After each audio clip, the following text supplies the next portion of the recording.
नमस्कार, मैं हूं किरण। डेली लाइन के न्यूज फाइल बुलेटिन में आपका स्वागत है।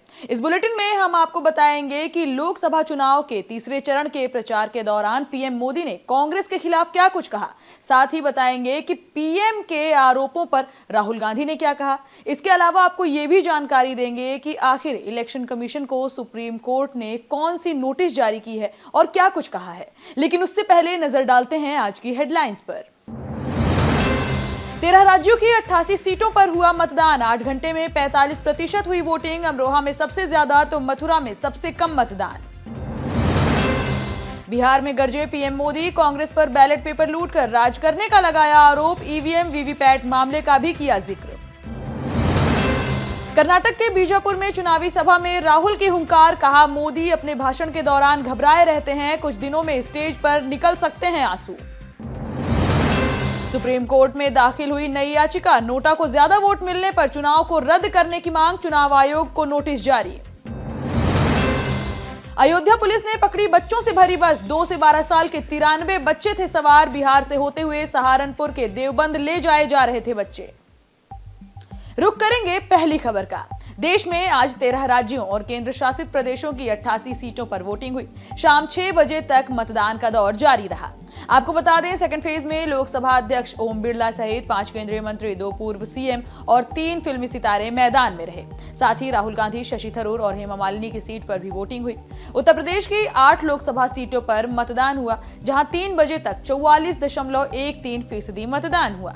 सबसे ज्यादा वोटिंग प्रतिशत अमरोहा का रहा, जहां 91.44% वोटिंग हुई। इसके अलावा गौतम बुद्ध नगर में 44%, अलीगढ़ में 44.03%, मेरठ में 47.60% तो बुलंदशहर में 44.24% और बागपत में 42.92% वोटिंग हुई। बढ़ेंगे अगली खबर की ओर, जहां प्रधानमंत्री नरेंद्र मोदी आज बिहार पहुंचे। बिहार के अररिया और मुंगेर में प्रधानमंत्री ने जनसभा को संबोधित किया। पीएम ने मुंगेर में एक बार फिर से प्रॉपर्टी का सर्वे कराने वाले वादे पर कांग्रेस को घेरा और कहा कि कांग्रेस की नजर आपकी संपत्ति पर पड़ गई है। आपकी जमीनों का सर्वे कराया जाएगा, आप पर टैक्स लगाया जाएगा, हर परिवार का एक्सरे कांग्रेस कराएगी।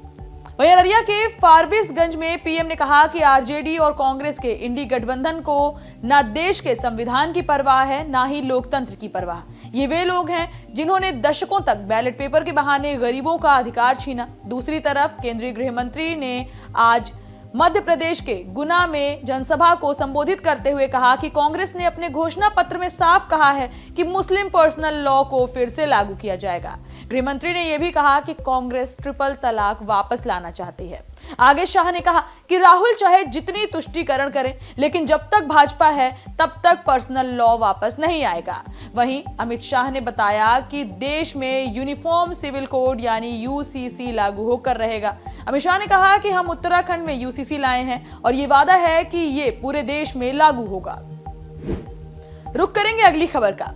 कांग्रेस सांसद राहुल गांधी कर्नाटक में चुनावी प्रचार करने पहुंचे। बीजापुर में चुनावी सभा को संबोधित करते हुए राहुल गांधी ने कहा कि पीएम नरेंद्र मोदी अपने भाषण के दौरान काफी घबराए हुए रहते हैं। हो सकता है कि कुछ दिनों में स्टेज पर उनके आंसू निकल जाएं। सभा को संबोधित करते हुए राहुल ने आगे कहा कि हिंदुस्तान में 1% ऐसे लोग हैं जो 40% धन कंट्रोल करते हैं। पीएम मोदी ने पिछले 10 साल में 20 से 25 लोगों को अरबपति बनाया है। कांग्रेस सरकार आई तो करोड़ों लोगों को लखपति बनाया जाएगा।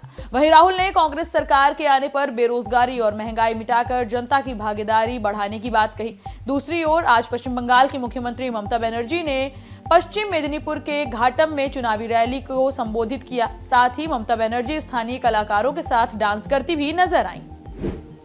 रुक करेंगे अगली खबर का। चुनाव आयोग को सुप्रीम कोर्ट ने एक याचिका आने के बाद नोटिस जारी की है। याचिका में चुनाव आयोग को यह निर्देश देने की मांग की गई है कि अगर नोटा यानी नन ऑफ द अबव को किसी कैंडिडेट से ज्यादा वोट मिलते हैं तो उस सीट पर हुए चुनाव को रद्द कर दिया जाए और उस सीट पर नए सिरे से चुनाव कराया जाए। बताया जा रहा है कि शिवखेड़ा नाम के मोटिवेशनल स्पीकर और यू कैन विन के लेखक ने यह याचिका दायर की है।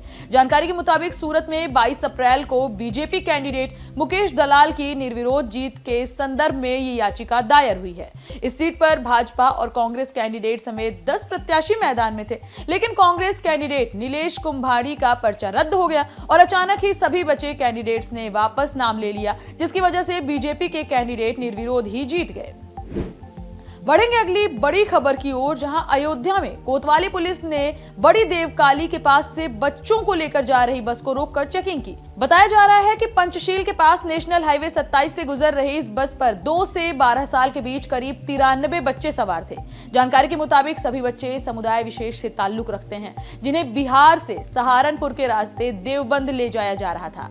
एंटी ह्यूमन ट्रैफिकिंग का कहना है कि उन्हें सूचना मिली थी कि बिहार से बच्चों को बस में भरकर ले जाया जा रहा है। इसके बाद छानबीन की गई।